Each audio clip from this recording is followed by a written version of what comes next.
A chuva hoje tá parecendo a chuva sem fim de Macondo. Acredito que esta seja a geração mais cativante de 100 anos de solidão. E eu acabei sentindo um pouco a perda do Cresp na intensidade semelhante à que a Amaranta sentiu. Essa perda de algo que nem chegou a acontecer. Um sentimento bem latino-americano, na real, né?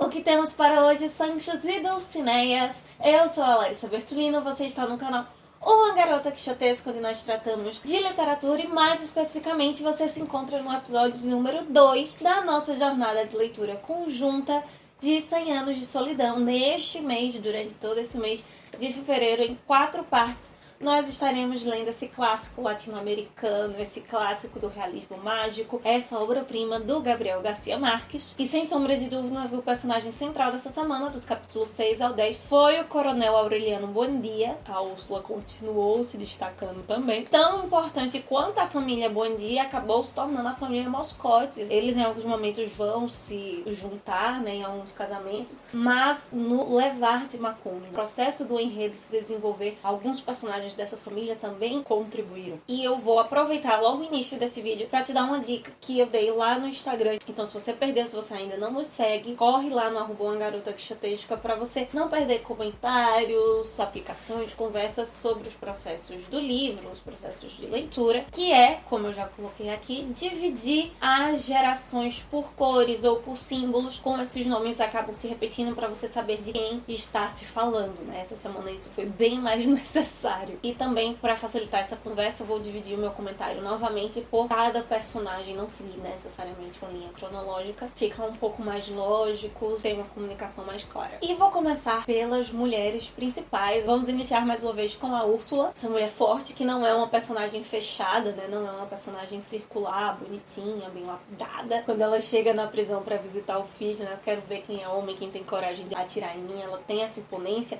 A gente já viu também que ela comandou o povoado ali por um tempo, então continua com essa força, mas esse ponto também de ser uma pessoa intocável nessa distância, né? Ninguém toca, ninguém vai bater em mim, por também ter dificuldade de ter acesso a essa mulher. Até na relação do casamento isso não acontece porque o José Arcadio Buendia tá lá, o mundozinho esse mesmado dele lá, ela conversa, né? Ela fala, joga ali as coisas que estão acontecendo na família, mas não tem essa troca. Na maternidade, além da força, tem um ponto de orgulho muito interessante e que trouxe essa quebra de personagem não circular, como ela constrói essa relação com o Aureliano especificamente, esse filho que nasce já em Macondo, mesmo ela não concordando com as atitudes, deixando claro que ele não se rebaixe a ninguém, e ao mesmo tempo ela reforçando seu lugar de autoridade sobre ele, dizendo que era muito melhor ele ter vindo com uma cauda de porco, com uma maldição, do que ter feito tudo o que ele fez. Não vem dela essas palavras, mas ela também o enxerga como um tirano.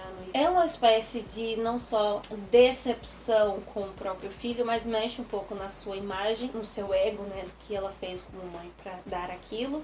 E por isso que ela também confronta ele, tem essa liberdade de confrontar. Tirando alguns personagens políticos da família, só quem confronta o Aureliano de frente mesmo são as mulheres. No caso da Rebeca, é uma cena que traz muito esse realismo mágico, tanto pela crendice, pelo mágico, pelo inverossímil, mas também pelo realismo mágico como o Gabo considerava, né? O realismo como realismo. Tragédias cotidianas da América Latina, né? Eu confesso que eu fui pega super de surpresa quando acontece, quando ela mata ali o marido. Tudo bem que é um acidente. Já de imediato a gente saber que as tatuagens dele desaparecem é algo simbólico muito bonito, assim, não só porque era uma característica muito forte do José Arcadio depois que ele volta, né, ficar desaparecido, mas esse lugar da arte. A vida não existe mais, então não tem necessidade mais daquelas imagens continuarem no seu corpo. Como o Ferreira Goulart vai dizendo que a arte existe porque a vida em si não é suficiente. E mesmo que a arte, em muitos aspectos, ela consiga superar a vida, e vem a figura da imortalidade, os imortais, mas sendo essa arte corpo, né, a mimese e a representação do próprio José Arcadio, ela não persiste. Se a sua vida acaba, a sua arte também acaba. E dentro ainda da característica da Rebeca, tem um comentário do narrador, né, na voz do narrador, do Gabo, muito forte, e que me fez pensar bastante essa semana. Que ele diz que a Rebeca tinha o privilégio da solidão. Nós vimos o José Arcádio Buendia, pai, há tanto tempo ali sozinho, esquecido, deixado. Outros personagens que vão perambulando. O primeiro personagem a tratar a solidão como um privilégio é na voz da Rebeca. Isso me despertou para pensar durante toda a leitura, no processo de leitura, eu vou tentar passar isso um pouco no meu comentário, e até o final do livro, de ver como cada personagem lida com a sua solidão. Até na hora em que isso acontece, né, que ele fala isso, passa o judeu errante, parece uma coisa ali do nada, mas tem essa lenda do judeu errante, esse castigo por ser um deboche de Cristo, e vamos pensar que, tirando o fato da Úrsula e do José Arcádio, é um deboche com a maldição, esse relacionamento da Rebeca com o José Arcádio, serem irmãos, apesar de serem irmãos adotivos e tal.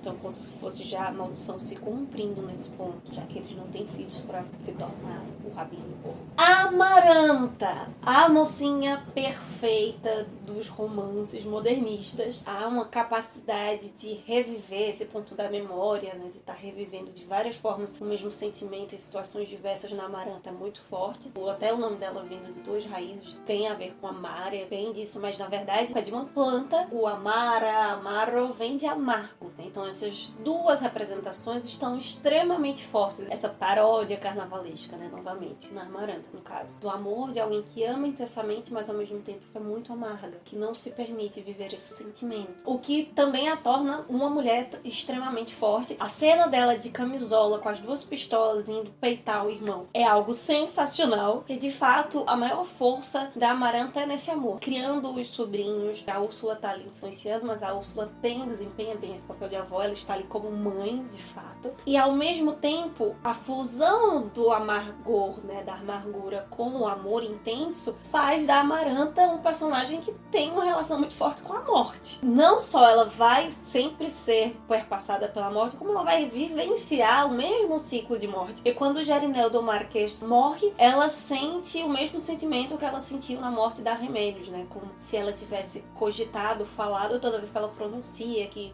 não quer amar essa pessoa, não quer se permitir que essa pessoa viva o amor que a pessoa espera, a vontade dela, não o amor entre as duas, claro. Essa pessoa morre e ela revive esse luto com essa culpa outra vez. A solidão, por um lado, da Amaranta é o não sentir e o sentir em demasia, esse desequilíbrio que a machuca, que machuca as pessoas ao seu redor e que ela não consegue controlar. Por isso ela invade essa solidão para tentar gerir de alguma forma esses sentimentos. Não à toa que após a morte do Pietro Crespi, que eu gostava tanto dele, ela faz o que ela faz com a mão, né? Marca ali a mão para que a dor física tente apaziguar essa dor sentimental e para que ela leve essa marca no corpo, que esqueça. É talvez essa grande marca que dá a chave, a virada de chave na Amaranta, apesar dela ainda ser um ser muito conflituoso, de se permitir viver o que ela vive ou não, né? Lançados estranhos ali, meio de ser tomada à força, com Aureliano, porque além do tabu, que na família já é uma coisa certa, né? Deles serem parentes, dela ser tia dele, tem a questão da idade também, que é muito forte. E que já havia aparecido 100 anos de solidão, mas o contrário. O homem sendo bem mais velho do que a mulher, e agora vem esse aspecto que é muito forte, que é muito criticado ainda hoje, ela ser muito mais velha que o Aureliano. E por isso, quando ela permite se sentir de novo, ela começa a desenvolver esses sentimentos ou vivenciar de uma forma diferente do que ela vivia até então, vem um processo de carnavalização, né? Essa velha, apesar de não ser tão assim, mas essa mulher já que não teria desejo, vivenciando não só o amor, mas o desejo carnal também. A Amaranta, ela vivia muito nos outros, pelos outros ela se anulava. Em alguns momentos ela se impunha, mas, né, no caso, principalmente com a sua irmã lá no início, tem esses conflitos, e agora ela está se permitindo viver, de certa forma. José Arcádio Buendia, patriarca que sai, depois coloca ele de volta e sai de novo e volta pro castanheiro, traz muito essa ideia do voltar às raízes, do voltar à terra, de estar sempre buscando essa lei do eterno retorno, até do Nietzsche. É o personagem com a maior característica, acho que eu falei semana passada, do exame cerrado de si mesmo. Até o Gabo vai usar um termo para falar do José Arcádio Buendia, que é o abismo da inconsciência. De fato, é como se ele estivesse nessa busca permanente de tentar alcançar, ou de se ver e jogar-se ali nesse abismo, tentar alcançar o inconsciente. Processo que demora, que de acordo com Freud, tudo isso você precisa da intervenção do outro, né, do analista. O José Arcádio não tem esse outro, talvez o meu quinto no espírito, não sei. Mas no final das contas, qual o resultado? Aonde se espera chegar nisso? Nem mesmo nós sabemos, por isso que é inconsciente. E na grande maioria das vezes não é perceptível. Visitaciano, uma personagem que achava que nem ia aparecer, mais um desses personagens circulares, marginais, aos Buendia. Quando ela morre, tem a chuva de flores amarelas. Primeira vez que as flores amarelas vão aparecer. E por que essa cor, né? Por que o amarelo é tão significativo em 100 Anos de Solidão? Seria a cor da solidão que ele representa. Até outra personagem que aparece também aqui, vai ter um protagonismo um pouquinho maior do que a Visitación, que é a Petra Cotes, essa mulher que é dividida pelos gêmeos. O Gabo a descreve como uma mulata de ojos amarillos. E esse destaque é muito forte, porque sempre estava ali na natureza, nas plantas, nas mariposas, né? E agora nos olhos dessa mulher. Qual outro personagem que tem olhos amarelos que me veio assim, na hora? A criatura do Frankenstein, escrito pela Mary Shelley. Essa ideia também de pressupor, pensar em algo que na verdade não é. A Petra Cotes é uma personagem que também é vista com segundos olhares, assim, né? Com forma meio estranha, meio atravessada. E vamos lembrar que nós estamos no modernismo, uma espécie de modernismo hispânico, onde sempre há manifestações de cores, né? O Rubén Darío com o azul, o Garcia Lorca com o verde. O amarelo, ele não está só presente em 100 Anos de Solidão. Em 100 Anos de Solidão ele predomina, mas no El Otoño del Patriarca, no Amor dos Tempos do Cólera, em outras obras do Gabriel Garcia Marques, o amarelo está presente. Até o Peter Hale coloca talvez como uma cor que representa os trópicos, pela questão ensolarada. No Van Gogh, o amarelo vai estar muito forte. Do modernismo, fauvismo, expressionismo, o amarelo também é muito forte. Eu tive até uma impressão de uma tentativa de uma visão dourada. A gente fala muito da literatura del siglo de ouro na Espanha, de ver as coisas douradas sempre antigas. Pode ser uma tentativa também do Gabo, e aí uma inferência totalmente minha, de trazer esse dourado, apresentar o dourado aqui, propriamente latino-americano, e não necessariamente que nós tenhamos que beber da Espanha e de Portugal. Ao mesmo tempo que sempre tem o evocar da memória, perda, o fim dos ciclos são marcados com alguma coisa amarela também, peixinhos dourados. Os ciclos da solidão vão se marcando. Esse amarelo. Não sei. Há muitas interpretações. Me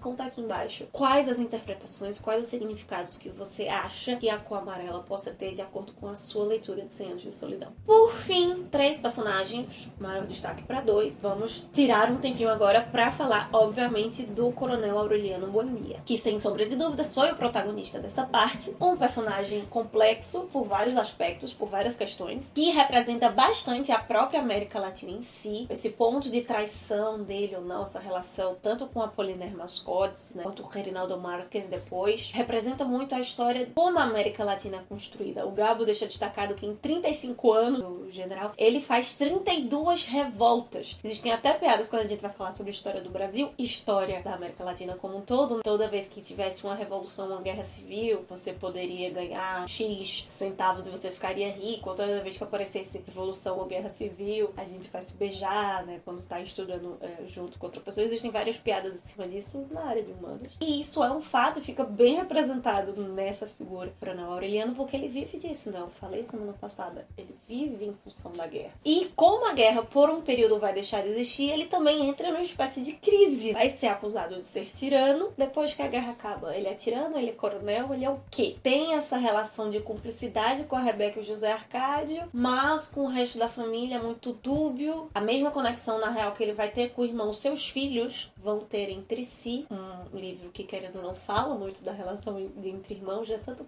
o lado positivo quanto o lado negativo. Ao mesmo tempo que ele tem uma conexão de pensamento muito bonita, muito interessante com o pai. É esse homem que luta, que é honrado e ao mesmo tempo trai. É esse homem que tem essa conexão com seu pai e com seu irmão, mas tem 17 filhos aí espalhados pelo mundo que ele não tem contato nenhum. É um homem de vínculos e ao mesmo tempo um homem livre, que pede perdão, que volta pra casa, e quando ele volta a Amaranta diz que não adianta, que eles já perderam ele de toda forma. É um personagem que carrega 2 signos, novamente a carga da validação, né? E ao mesmo tempo que ele é contraditório, ele também flutua numa espécie de limbo, onde ele não é nem uma coisa nem outra. Eu havia esquecido realmente da capacidade, a gente já viu vários outros momentos, que o Aureliano tem de adivinhar as coisas. Quando ele se tranca com as bonecas de remédios, todo o símbolo de voltar a um idílio ou tentar resgatar algo que tem nesse simbolismo, talvez da infância, da sua primeira mulher, do seu primeiro amor, traz muito esse lugar da representação, do ressignificar cada um desses processos que a gente precisa fazer ao longo da história da América Latina, né? Por exemplo, aqui no Brasil, de ser visto como uma revolução e na verdade foi um golpe. A proclamação da República e na verdade foi um golpe. Então, rever todos esses signos com o passar do tempo. Outra coisa curiosa que me chamou a atenção, que está relacionada ao Aureliano, é na real a Santa Sofia della Piedad. Ela tá grávida dele e foi curioso que no momento de fuzilamento, não fuzilamento, ela ainda tá grávida. É uma época que obviamente não existe ultrassom e ele sabe que é uma menina. Eu lembrei, não, ele tem as adivinhações, então provavelmente tenha sido isso. E venha novamente a repetição, né? A mãe dá remédios do Aureliano II, do José Arcádio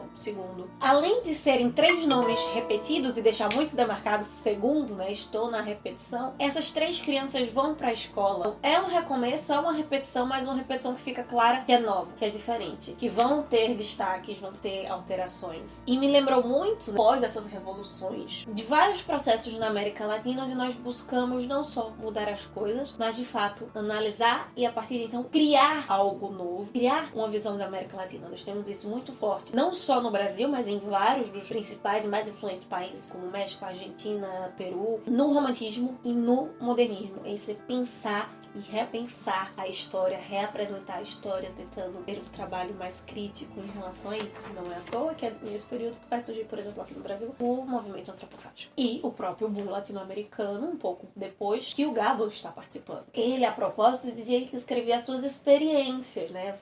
Evoca a ideia do realismo. A arte, nesse processo, está sendo uma forma de espelhar uma experiência artística que ele está vivendo durante o boom. Não é apenas uma proposta que ele está escrevendo ficção, mas do que está sendo vivido naquela época. Por fim, Aureliano II. Vocês perceberam também, a Sofia, que teve um corte, um pulo de tempo quando começou a falar da vida do Aureliano II. Fica meio louco ali, tem muita conexão. Pelo nome, ele pode ser ou não o grande protagonista dos capítulos da semana que vem. Um aspecto peculiar do Aureliano II é que as suas coisas materiais e as suas empreitadas, mesmo ele estando casado com a Fernanda del Carpio, né, só vão pra frente quando ele está na cama, quando ele está junto, convivendo com a Petra Cotes. Ela tem questões místicas, cigana, mas reforça dentro desse realismo, me veio o pensamento nessa relação dele com a Petra Cotes, de como no realismo mágico a gente perde os limites entre a fantasia e a realidade. Não é só esse hibridismo, a gente não consegue de fato perceber muitas vezes onde muda de um pro outro, porque eles estão coexistindo. E na própria vida aqui, no próprio cotidiano da América Latina, quando a gente vê as notícias no jornal, quando nós lidamos com coisas mais banais possíveis, há também uma espécie de não limite do fato com a fantasia do dia a dia. A relação dos gêmeos vai ter muito disso. Por falar nos gêmeos, no Aureliano e no José Arcádio II, eu lembrei de um ponto que o Peter Gay coloca muitas vezes no modernismo, que é bem forte em 100 Anos de Solidão. Essa característica do autor modernista de evocar, falar da psicologia sem falar necessariamente sobre ela. Toda vez que ele confronta os irmãos, que ele tá falando de algum Aureliano qualquer ou de algum José Arcádio qualquer, esse aspecto psicológico fica muito forte. Os nomes sim representam uma personalidade, então as duas remédios para deixar isso muito claro, mas no caso dos filhos e dos homens da família, isso fica muito forte, muito evidente, é tanto que a própria Úrsula aconselha o Aureliano II a não falar, não colocar nos seus filhos nem o nome de Arcádio, nem o nome de Aureliano, para ver se para as tragédias da família. Ela até esquece da maldição do rabinho de porco, né? O problema aqui é a nomenclatura. Linguagem, novamente. O problema está no modo como se vê, que se usa a linguagem. Os aurelianos, eles são retraídos, eles são ao mesmo tempo mais lúcidos, têm uma percepção melhor das coisas, possuem esse exame cerrado bem mais intenso, enquanto que os Josés Arcádios são impulsivos, são empreendedores, são são esses personagens mais ação, né? Mais passionais. O José Ricardo Buendia, o grande patriarca, é uma mistura um pouco desses dois e vai mais por ciclo. Tem ciclos que o ponto vai estar mais evidente, outro ponto vai estar mais forte. Então é isso, meus queridos cavaleiros andantes. Me conta aqui então qual foi outra característica psicológica de alguns desses personagens que te chamou mais a atenção ou que fez com que você se identificasse com eles. Não me esquece de falar também a sua ideia, o que é que você pensa quando fala de amarelo, o simbolismo do amarelo aqui dentro do livro. Nos encontramos segunda-feira para comentar sobre os capítulos 11 ao 15 de 100 Años de Soledad, mas quarta e sexta a gente continua se encontrando por aqui, que possamos sair da biblioteca e ver muito além dos moinhos de vento. Vale!